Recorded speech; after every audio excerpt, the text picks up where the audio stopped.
Hello and welcome to your next reading lesson. So we are continuing with chapter 2 of our book and then we're going to be doing a story writing activity at the end. So make sure you've got your reading book, you've got a pencil and your writing book. Let's double check the vocabulary that we're going to see in this chapter. So can you remember, what does overthrow mean? Well done, it means defeated. Can you remember what who means? Can you tell me? Well done if you remember it means who. Who can remember what scolded means? Can you tell me? Well done, it means told off. Mere, can you remember what mere means, that old-fashioned word? It means little. Obey, what does obey mean? Well done, obey means to follow, to do what you're told. Okay, let's just check our characters before we start. So remember, King Leodegrance is the father of Lady Guinevere, and they are being threatened with war by Duke Mordaunt and King Rience. So remember, King Rience, he wants land, and Duke Mordaunt is not a very nice man. Remember, he was described as very ugly and with a violent temper. He wants to marry poor Lady Guinevere. And then we've got our knights in this chapter, and we've also got, of course, King Arthur. Now, if you remember in the last part we read, King Arthur had disguised himself again as, this time we called him the White Champion or the White Knight. So nobody knew that it was King Arthur, not even his knights, Sir Gawain, Peleus and Iwain. They didn't know who he was, and they all challenged him to a friendly contest, didn't they? And they all lost. So because they lost, they then had to go and be Lady Guinevere's servant. And Lady Guinevere was starting to suspect that the gardener boy was also the White Champion, because they were never around at the same time. And remember, she'd given the White Champion her necklace. Okay, so let's go to page 56 and let's continue reading.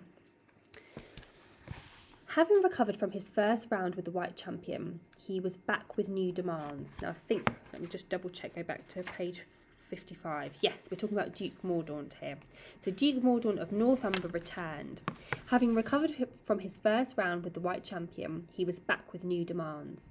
It was a mere accident, a stroke of bad luck, he said, that he was defeated before. Tomorrow he would come back with 6 knights for a new challenge. King Leodegrance would also bring 7 knights to complete, and if Leodegrance's knights won, Mordaunt would give up his demands. If Leodegrance's knights lost, however, not only Guinevere, but all of Leodegrance's kingdom would be his. Oh, that's a lot to lose. King Leodegrance didn't know what to do. Even if he knew where to reach the White Champion, there were no other knights to help him. Surely he alone would be no match against Mordaunt and 6 other men. Guinevere, who was passing nearby and overheard her father, called her 4 knights and asked them to accept Duke Mordaunt's challenge. To her surprise, Sir Gawain refused. "We are pledged into your service," he said rudely, "not your father's. We have no argument with Duke Mordaunt. Finally, we serve King Arthur, and only he can can only take on such a fight upon his order." The Lady Guinevere blushed angrily. "Perhaps you are afraid to fight Duke Mordaunt," she suggested. Now it was Gawain's turn to blush with anger. "You are lucky you are a woman," he said in a low voice, before turning and walking away. So I think, why do you think he said that, "You're lucky you are a woman"? I think it's probably because if she was a man, then he might fight her. Guinevere walked away as well, and yet on her way back to the castle she bumped into someone. It was the head gardener, and he had a message. "My boy," he explained in an amazed daze, "has taken his disrespect to a greater level. Now he is dared to send me to you with a command." "A command?" Lady Guinevere asked. "To me? From the gardener boy?"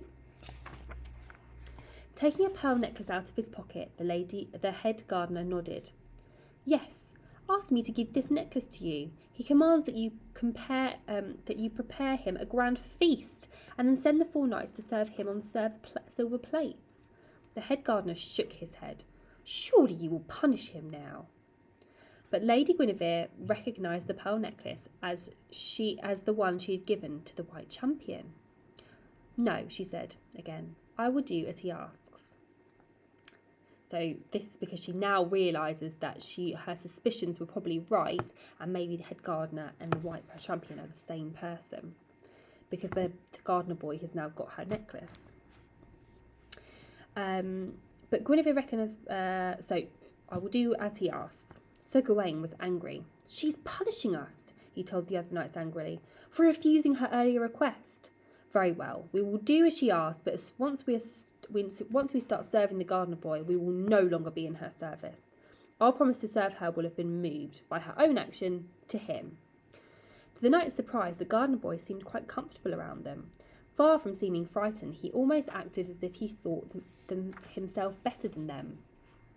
So you would expect that a gardener boy would be quite frightened of all of these knights that, are very powerful and strong and dangerous.